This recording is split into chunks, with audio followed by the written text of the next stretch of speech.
Salut à tous et bienvenue dans cette nouvelle vidéo. Aujourd'hui, nous allons aborder un sujet qui revient toujours, qui est tout le temps posé par certains chrétiens.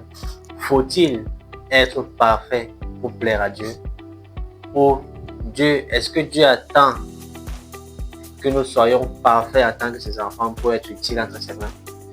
Dans ce monde où nous sommes tout le temps à la quête de la perfection. La perfection est un sujet omniprésent dans la vie de chaque chrétien. Et nous voulons savoir, et nous allons explorer à la lumière des Écritures ce que Dieu attend de nous réellement en tant que ses enfants. Et si nous devons être parfaits pour plaire à Dieu. Restez jusqu'à la fin et nous allons découvrir ce que la Bible dit au sujet de la perfection. C'est parti.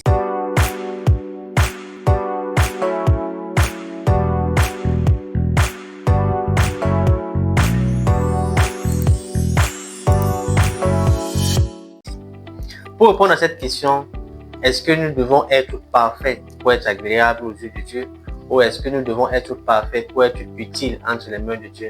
Nous allons examiner ce sujet à la lumière de la parole en utilisant l'histoire de certains personnages imparfaits qui, malgré leurs erreurs, ont trouvé grâce aux yeux de Dieu. Au travers de ces 4 histoires bibliques, nous allons arriver à une conclusion à la fin de cette vidéo et nous allons savoir si nous devons être parfaits pour être agréables entre les mains de Dieu. Sans plus tarder, nous allons passer au premier personnage biblique. Allons-y. David, le roi David. Quand nous lisons l'histoire du roi David, nous nous rendons compte que la Bible le décrit comme étant l'homme selon le cœur de Dieu. Nous pouvons trouver cette histoire dans 1 Samuel 13 à partir du verset 14. La Bible dit: et maintenant, ton règne ne durera point. L'Éternel s'est choisi un homme selon son cœur et l'Éternel l'a destiné à être le chef de son peuple. Parce que tu n'as pas observé ce que l'Éternel t'avait commandé. Nous savons tous l'histoire où Dieu parle au travers du prophète Samuel au roi Saül qui n'avait pas obéi à Dieu. Et au travers de sa désobéissance, Dieu révélait qu'il s'est choisi un homme selon son cœur qui est David et qui sera le roi David bien après.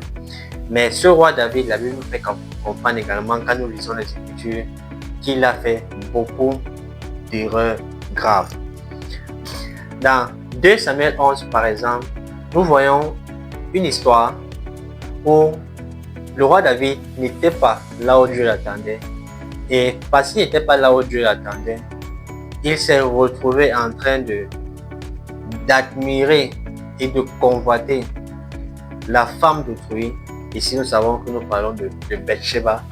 Parce que 2 Samuel 11, à partir du verset 1, la Bible dit: l'année suivante, au temps où les rois se mettaient en campagne, David envoya Joab avec ses serviteurs et tout Israël pour détruire les fils d'Amnon et pour assiéger Rabat. Mais David resta à Jérusalem.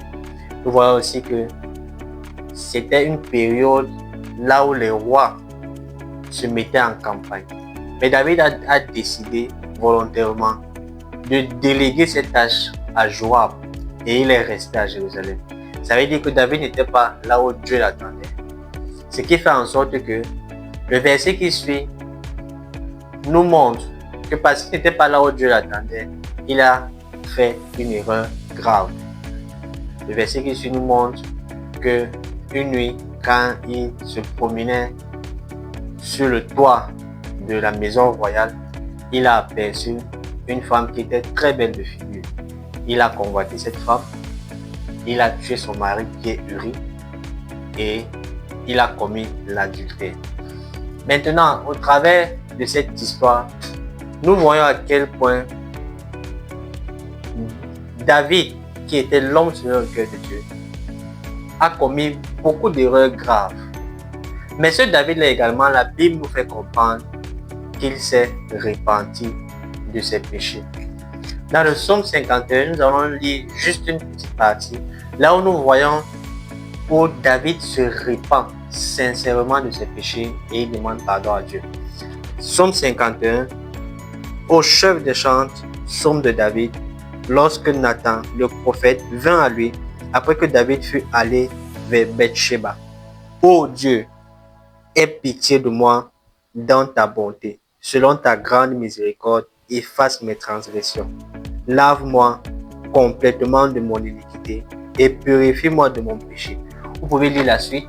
Vous voyez comment David a demandé pardon à Dieu et Dieu lui a accordé ce pardon-là. Nous voyons aussi que avec l'histoire du roi David, que Dieu préfère un homme qui a un cœur humble et un cœur repentant qu'un homme qui recherche la perfection.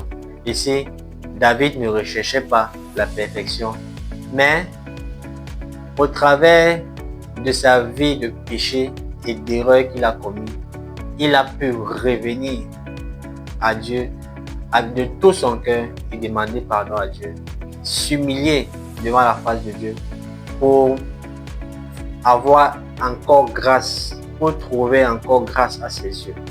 Et au travers de cette humilité-là, au travers de cette repentance sincère, Dieu l'a pardonné. Donc, nous voyons que Dieu ne recherche pas les hommes parfaits avec cette histoire de David, mais il recherche un homme qui a un cœur humble et un cœur repentant. Passons tout de suite au deuxième personnage biblique. Le deuxième personnage biblique, c'est Abraham. Abraham qui avait une foi imparfaite mais fidèle. Parce que nous voyons, quand nous lisons l'histoire d'Abraham, qu'il a douté. Parce que rappelez-vous, Dieu a dit à Abraham que sa descendance sera comme les étoiles du ciel et comme le sable de la mer.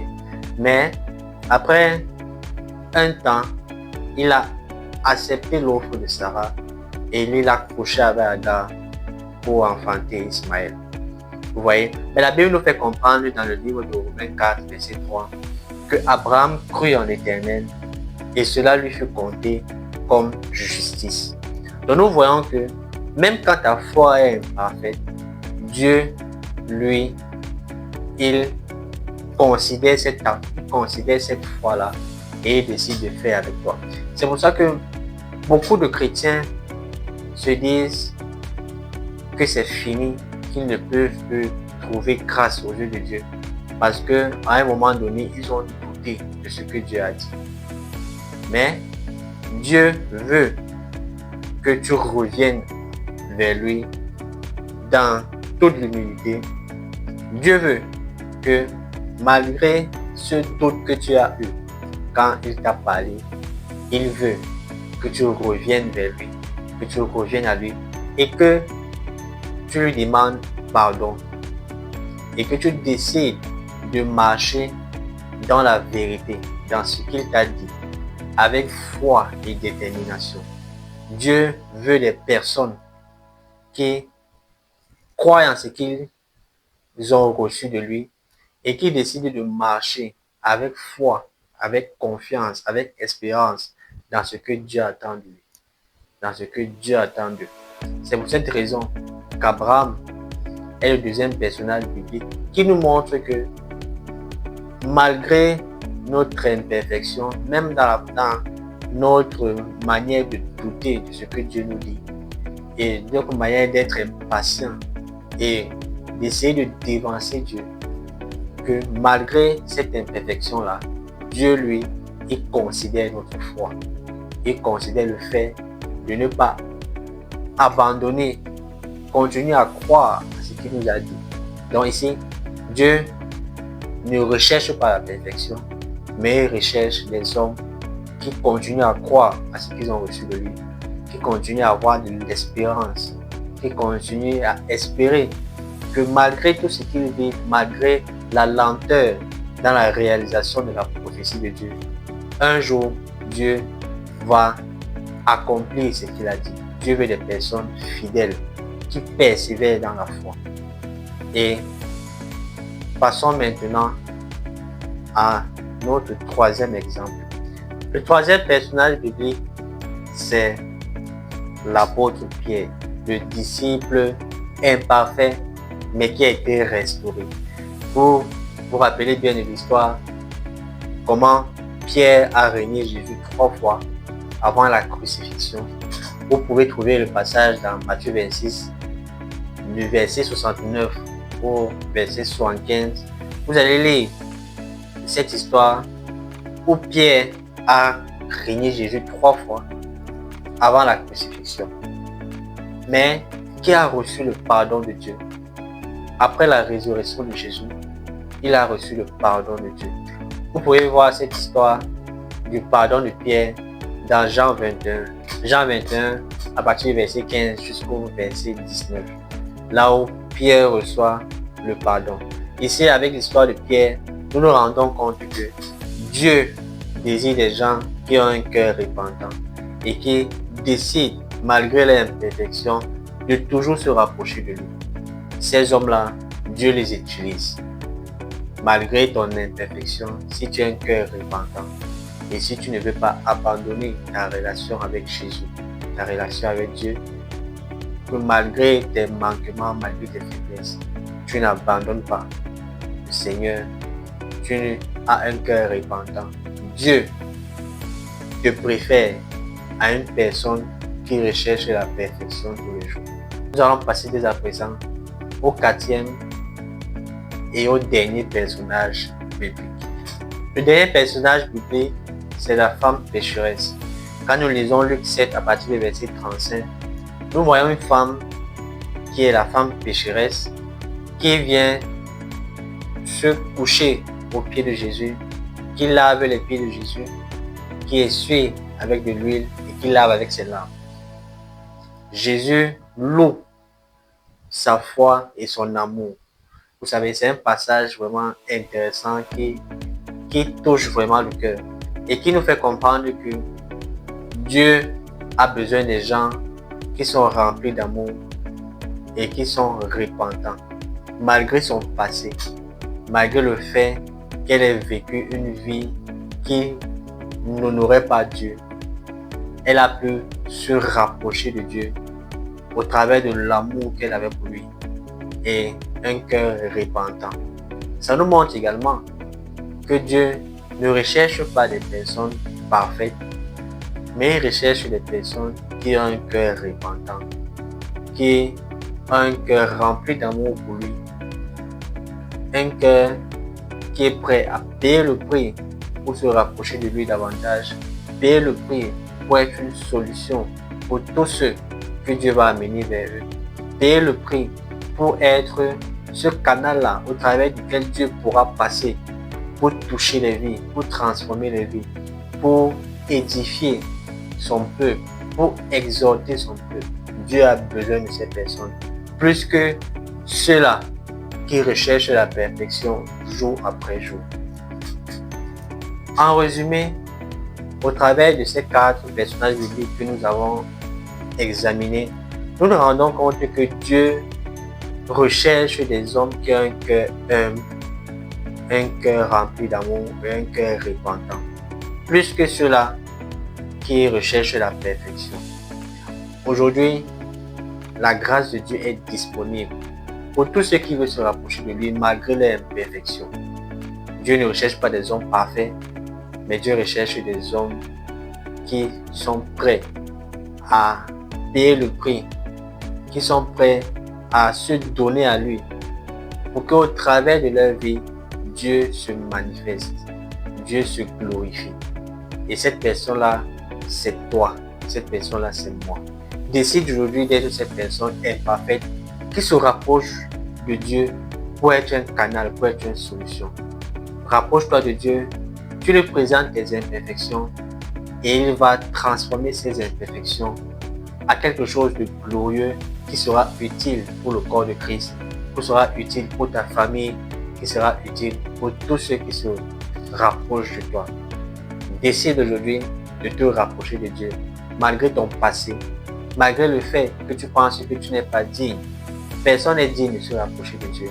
Seul Dieu justifie Seul Dieu transforme et Dieu est capable de justifier et transformer qui il veut. La grâce est disponible pour tout le monde. Il n'y a pas des hommes qui méritent la grâce et certains qui ne la méritent pas. Dieu décide d'offrir sa grâce à qui il veut et nous devons la saisir. Nous devons marcher dans cette grâce avec fierté et avec joie.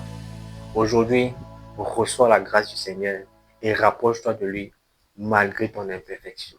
Si cette vidéo t'a été utile et si tu as aimé ce contenu, je vais juste t'inviter à t'abonner, à cliquer sur la cloche de notification et à liker la vidéo. Partage-la également. N'oublie pas de me décrire en commentaire tes pensées et ton expérience personnelle qui vont sûrement m'aider pour produire d'autres vidéos de ce genre et pour édifier tous ceux qui vont lire. Moi, je te dis à très bientôt dans une prochaine vidéo. Shalom.